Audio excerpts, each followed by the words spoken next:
आप सभी का स्वागत है फिर से एक नए वीडियो में। और आज के वीडियो में हम सीखेंगे कि संस्कृत को कैसे पढ़ें। तो बिना समय गंवाए वीडियो को शुरू करते हैं। तो अगर आपको संस्कृत पढ़ना है तो आपको सबसे पहले देखना होगा कि उसमें कौन कौन से अक्षर हैं। जैसे मैं अगर आपसे कहूं कि राम शब्द है, राम, और मैं आपसे पूछूं राम शब्द में कितने अक्षर हैं, तो आप में से सबसे अधिक लोग कहेंगे कि इसमें 2 अक्षर हैं। फिर उसके बाद कुछ लोग कहेंगे 3। तो मैं आपको बताऊं इसमें ना ही 2 अक्षर है और ना ही 3। राम शब्द में पूरे 4 अक्षर हैं। अब आप कहेंगे कैसे 4 अक्षर हैं, तो ध्यान से देखिएगा। राम शब्द है, राम, तो राम में सबसे पहले है रा, और रा के बाद में है बड़ा आ, और बड़े आ के बाद में है माँ, और माँ के बाद में है छोटा आ। तो इस प्रकार से राम में पूरे 4 अक्षर हैं। ठीक है। अब मैं आपको दूसरा शब्द देता हूं, धर्म। धर्म शब्द है। अब आप बताइए कि धर्म शब्द में कितने अक्षर हैं, तो आप में से कई लोग कहेंगे 3, कई लोग 4 कहेंगे, लेकिन मैं आपको सही तरीके से बताता हूं। धर्म शब्द में सबसे पहला अक्षर है धा।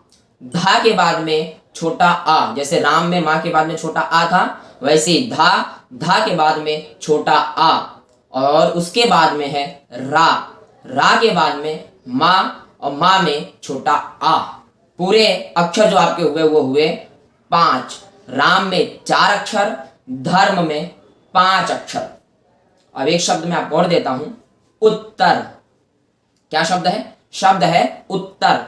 अब आप बताइए कि उत्तर शब्द में कितने अक्षर हैं, तो उसी क्रम से चलना। जैसे आपने राम को देखा, धर्म को देखा, उसी प्रकार आपको उत्तर शब्द को भी देखना है। तो देखिए, उत्तर में सबसे पहले है ऊ, ऊ के बाद में है ता, आधा ता, फिर उसके बाद में फिर से है ता, और उस ता में अब है छोटा आ, और फिर रा है, रा के बाद में छोटा आ।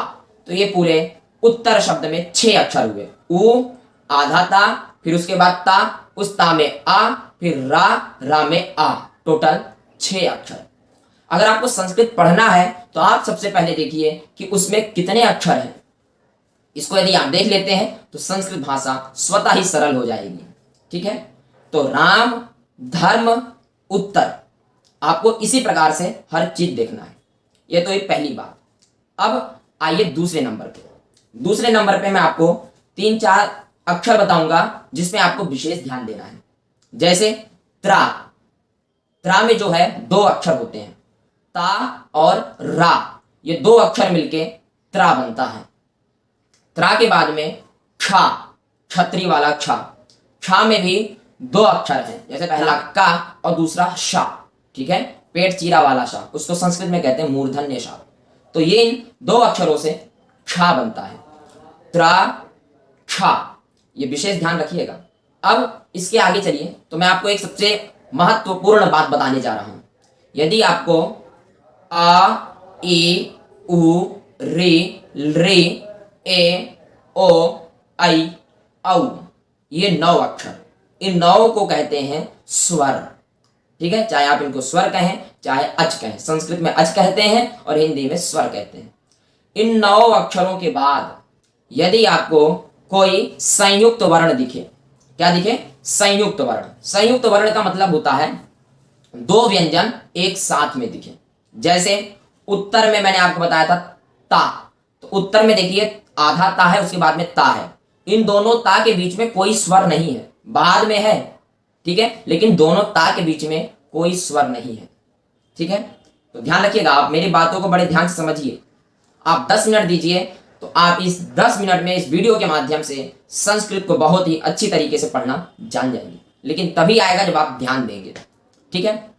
तो ध्यान रखिए, यदि इन 9 स्वरों के बाद में कोई संयुक्त अक्षर आए, संयुक्त अक्षर मतलब कोई भी 2 व्यंजन एक साथ में हो, उनके बीच में कोई स्वर नहीं होना चाहिए। जैसे अभी मैंने आपको उत्तर शब्द कहा, उत्तर में ता है और उसके बाद में ता है, इन दोनों के बीच में कोई स्वर नहीं है।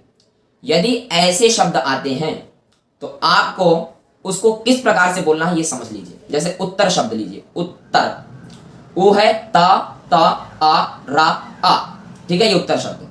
तो ध्यान रखना, जब इन 9 के बाद में कोई संयुक्त व्यंजन आता है तो वहां थोड़ा सा झटका दिया जाता है। जैसे उ के बाद में क्या है? ता है, तो आप बोलना उत्तर, उत्तर, ठीक है, उत्तर।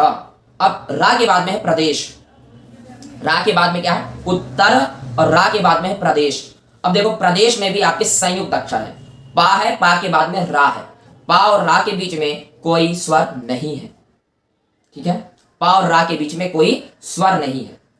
और पा के पहले क्या है आ, छोटा आ है, जैसे उत्तर में ता था और ता के पहले क्या था ऊ, ठीक है। तो अभी मैंने आपको 9 स्वर गिनाया है, इन 9 के बाद में यदि कोई संयुक्त वर्ण आता है तो वहां आपको थोड़ा सा झटका देना होता है। जैसे ऊ था, ऊ के बाद में संयुक्त अक्षर क्या दिखे ता, ता, तो हमने क्या बोला उत्तर, क्या बोला उत्तर। अब उसके बाद में है प्रदेश शब्द, ठीक है, प्रदेश में प्रा के पहले क्या है आ, रा का आ, ठीक है ना। अब इस आ के बाद में देखिए संयुक्त अक्षर है, संयुक्त अक्षर क्या है पा, रा, ये दोनों व्यंजन एक साथ है, इनके बीच में कोई स्वर नहीं है, तो ये हुए संयुक्त अक्षर। तो इस संयुक्त अक्षर में भी आपको झटका देना है। रप, झटका में वही अगला अक्षर ही बोलना है, कोई दूसरा अक्षर नहीं। रा ऐसे मत कर देना रप, क्योंकि रा के बाद में आ है, आ के बाद में पा है, आ के बाद में क्या है पा, इसलिए अब प्रदेश, फिर पूरा प्रा बोलिए, ठीक है ना। अब प्रदेश, उत्तर प्रदेश, उत्तर प्रदेश, बात समझ में आई। तो ध्यान रखिए इन 9 स्वरों के बाद में यदि कोई संयुक्त वर्ण आता है तो आपको उसमें थोड़ा सा झटका देकर बोलना है, ठीक है ना। जैसे गीता का पहला श्लोक है धर्म क्षेत्रे, क्या है धर्म क्षेत्रे। सबसे पहले आप देखिए इसमें कौन कौन से अक्षर हैं, धा है, आ है, रा है, मा है, माँ के बाद में आ है, और क्षेत्र में क्षत्रिय वाला क्षा है। तो अभी मैंने आपको पहले बताया था इच्छा में 2 अक्षर होते हैं का और शा, ठीक है। फिर उसके बाद में ए है, फिर त्रे, धर्म क्षेत्रे है ना, फिर त्रे में भी 2 अक्षर त्रा, ता, रा, और उसके बाद में ए, तो इतने अक्षर धर्म क्षेत्र में है। अब देखिए ध्यान से देखना, धर्म में पहले आप देखिए संयुक्त अक्षर कौन कौन से हैं, तो 2 संयुक्त अक्षर हैं, एक क्षा और दूसरा त्रा।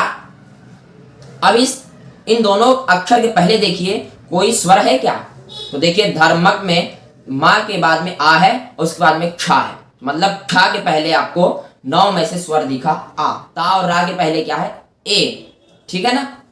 अब देखो आपको धर्म में माँ के बाद में जो आ है वहां संयोग देना है, ठीक है ना। आ के बाद में क्या है का है, आ के बाद में क्या है का, तो यहां अक्षेत्रे क्या बोलना है धर्मक क्षेत्रे, ठीक है, धर्मक क्षेत्रे, क्योंकि देखिए आ के बाद में संयुक्त व्यंजन है इसलिए मक क्षेत्रे। एक माँ में जो आ है अक के साथ का बोला जा रहा है और क्षेत्र में तो का ही है। तो ध्यान रखिए इन 9 स्वरों के बाद में जब भी कोई संयुक्त अक्षर आता है तो वहां थोड़ा सा झटका देकर बोला जाता है, झटके में आगे वाले व्यंजन को ही ले लिया जाता है। धर्मक क्षेत्रे, क्षेत्रे, यहां देखिए ए के बाद में संयुक्त अक्षर है तो वहां भी ए त्रे, ए त्रे, तो इनका आप विशेष ध्यान रखिए। धर्मक क्षेत्रे, उत्तर प्रदेश, मध्य प्रदेश, ये एकदम क्लियर है। आज की वीडियो में इतना ही सीखेंगे और बाकी जो थोड़ा बहुत बच गया है उसको हम लोग अगली वीडियो में सीखेंगे। खाओ उतना ही जितना आप पचा सकें, तो थोड़ा थोड़ा आप 2 से 3 वीडियो के अंदर संस्कृत को बहुत ही बढ़िया तरीके से बोलना सीख जाएंगे। पढ़ना, बोलना भी, पढ़ना भी, बोलना तो मैं सिखा ही रहा हूं, ठीक है। तो इस वीडियो में आप संस्कृत को पढ़ना बहुत ही बढ़िया तरीके से सीख जाएंगे। तो ये फर्स्ट पार्ट है, जल्द ही सेकंड पार्ट आएगा। बस आज के लिए इतना ही। ऐसी संस्कृत को जानने के लिए चैनल को सब्सक्राइब करना मत भूलिएगा। यदि वीडियो अच्छा लगा है तो वीडियो को लाइक भी कर दीजिएगा। चलिए मिलते हैं अगली वीडियो।